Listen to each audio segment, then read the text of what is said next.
The courtroom buzzed with the usual hum of low chatter and shuffling papers. The camera panned over the audience as the familiar voice of the bailiff announced, "All rise. This is Judge Judy." The crowd stood respectfully as Judge Judith Scheindlin entered, her presence instantly commanding attention. Her black robe swept gracefully as she took her seat behind the bench. The courtroom fell silent.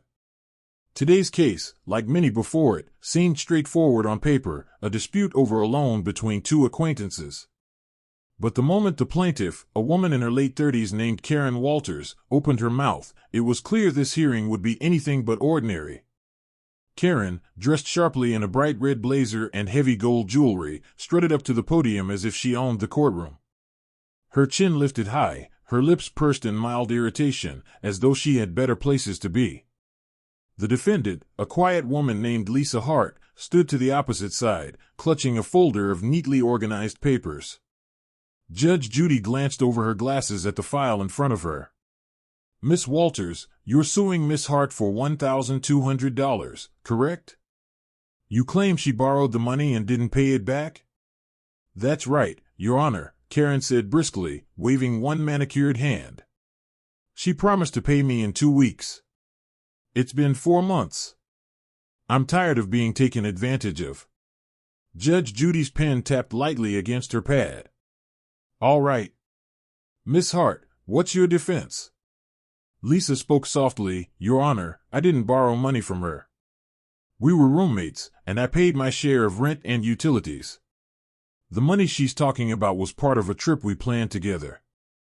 She canceled last minute and demanded I reimburse her for the entire cost, even though I paid for my portion."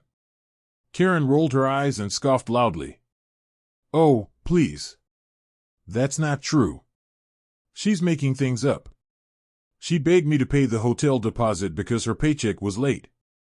I did her a favor, and now she's pretending she doesn't owe me."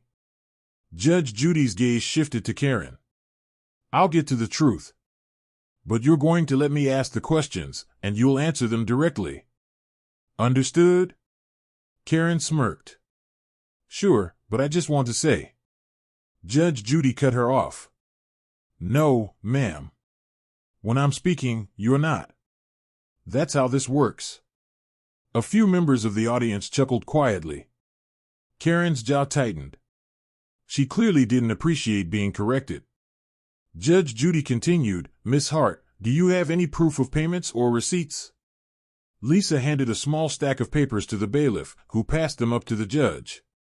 As Judge Judy flipped through them, Karen crossed her arms and muttered under her breath, "This is ridiculous." Judge Judy looked up sharply. "What's ridiculous is your attitude, Miss Walters. You're in a courtroom. You'll conduct yourself accordingly." Karen's eyes flashed with annoyance.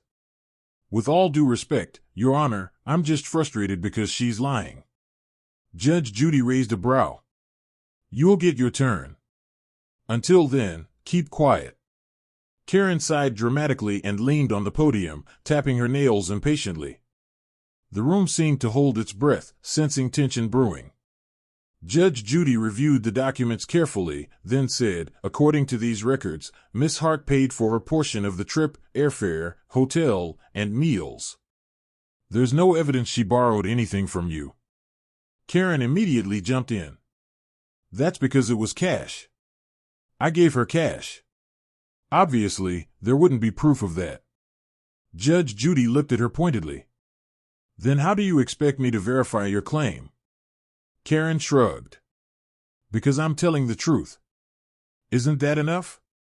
Judge Judy leaned forward slightly, her tone firm but calm. "No, Miss Walters, it is not. This is a court of law, not a place for guesses or assumptions. If you're suing someone, the burden of proof is on you." Karen waved her hand dismissively. "I don't think you're understanding what I'm saying. She owes me." "Stop," Judge Judy interrupted sharply. "You don't tell me what I understand or don't understand. You answer the questions I ask." Karen froze for a second, clearly not used to being shut down so directly. But her pride wouldn't let her back down. "I'm just saying, if you'd let me finish." That was the moment everything shifted. Judge Judy's eyes narrowed, and her voice dropped into that tone that everyone in the audience recognized instantly, the one that meant danger was close. "Did you just tell me to let you finish?" Karen blinked, realizing too late that she had crossed the line. "Well, yeah, because you keep interrupting me." The room went dead silent. Even the bailiff's posture stiffened. Judge Judy slowly set down her pen. "Miss Walters, this is my courtroom. I will interrupt anyone I choose when they're being disrespectful or evasive. You don't tell me when I can or cannot speak. Are we clear?" Karen laughed awkwardly. "I didn't mean it like that, Judge Judy, but—" "Stop talking," Judge Judy ordered. Karen kept going. "No, seriously, I just want to." Judge Judy's hand lifted, silencing her completely. "Bailiff," she said calmly. The bailiff stepped closer, his presence suddenly heavy. Karen looked confused. "Wait, what are you doing?" "I'm the plaintiff here." Judge Judy's expression didn't waver. "You're also the most disrespectful plaintiff I've seen all week. You don't tell me not to interrupt you. You don't tell me how to run my courtroom. And if you can't follow simple instructions, you can take your attitude out that door." Karen's face turned red. "Are you kicking me out?" "Exactly," Judge Judy said, her tone cutting through the air like a blade. "Case dismissed. Goodbye." The audience gasped softly, and Karen sputtered in disbelief. "You can't be serious. She owes me money." "You didn't even." Judge Judy pointed toward the exit. "Out. 30 seconds, or I'll have the bailiff escort you myself." Karen tried to argue again, but the bailiff had already moved closer. With one final glare, she grabbed her purse and stormed out, muttering angrily under her breath. The door closed behind her with a loud click, and the courtroom exhaled collectively. Judge Judy turned back to Lisa, who still stood quietly at her podium. "Miss Hart," the judge said calmly, "you don't owe her anything." "Judgment for the defendant." Lisa nodded, visibly relieved. "Thank you, Your Honor." Judge Judy leaned back slightly, shaking her head with a faint smirk. "Some people think this room is their living room. They learn quickly it's not." The audience chuckled softly again, and the camera panned to Lisa smiling gratefully as she gathered her papers. The narrator's voice cut in, wrapping up the scene for television. "Sometimes, respect is the most valuable currency in Judge Judy's courtroom, and when you spend none of it, you leave with nothing." As the credits rolled, the camera caught a final shot of Karen outside the courtroom, still fuming. She waved her hands at the camera crew, insisting she'd been treated unfairly. But her words were drowned out by the closing theme music, leaving viewers with one clear lesson: in Judge Judy's court, arrogance doesn't stand a chance. Little did Karen know, her outburst had already become one of the most talked about moments of the season.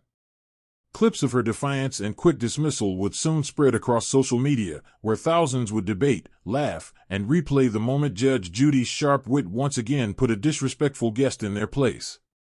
What started as a simple civil dispute had turned into a courtroom spectacle, a reminder that when you walk into Judge Judy's world, you'd better bring proof, patience, and a good dose of humility. Because one thing was certain, telling Judge Judy not to interrupt you was a fast track to being shown the door. ChatGPT said.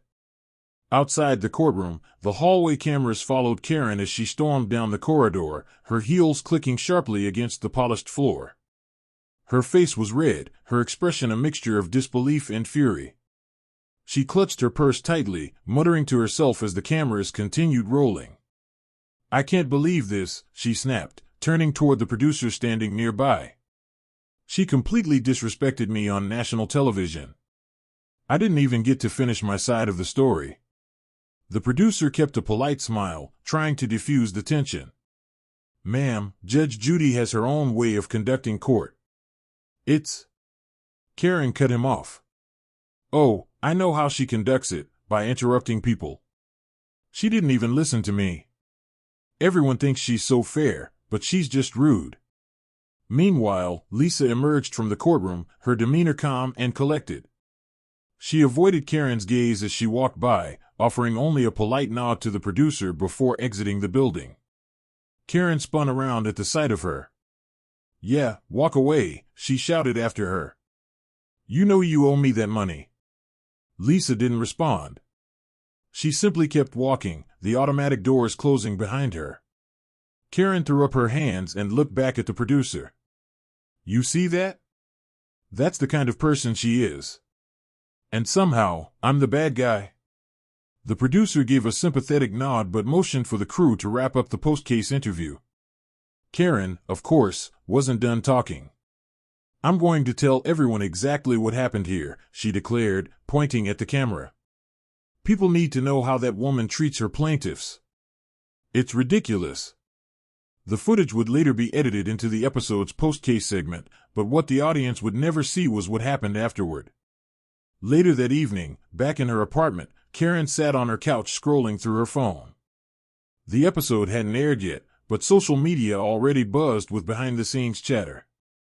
Court show audiences were quick to share leaks and insider reports. A short clip, just 30 seconds long, had already surfaced online, the moment she told Judge Judy not to interrupt her, followed by her immediate ejection. The caption read, "Karen tells Judge Judy not to interrupt her, and instantly regrets it scold." Within hours, the clip had gone viral. Thousands of comments poured in. "Classic Judge Judy moment. She had it coming. Who tells Judge Judy not to interrupt them? LOL. 30 seconds was generous."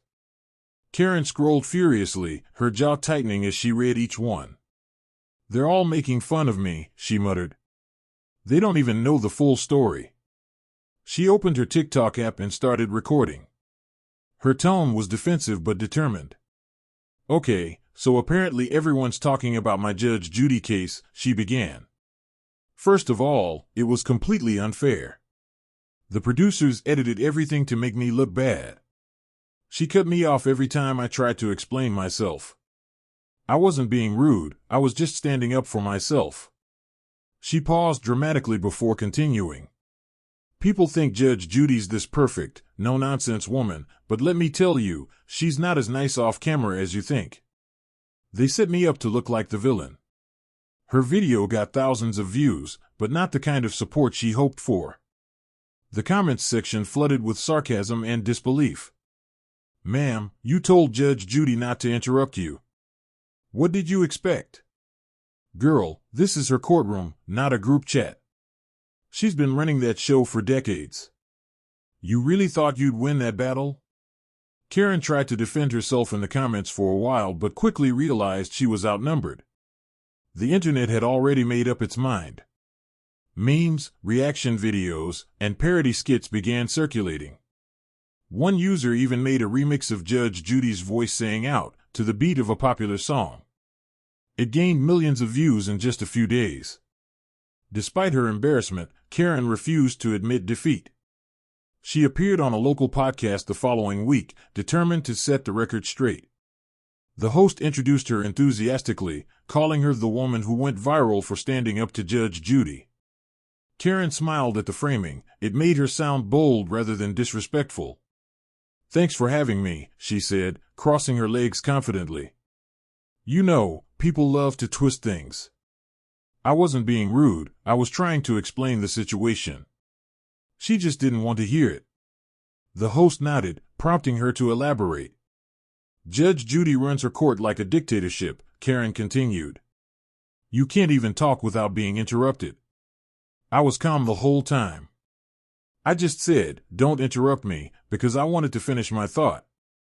And she overreacted. Kicked me out in less than a minute. Totally unprofessional." Clips from the podcast circulated too, but once again, public reaction wasn't what she expected. The internet had turned the incident into a running joke.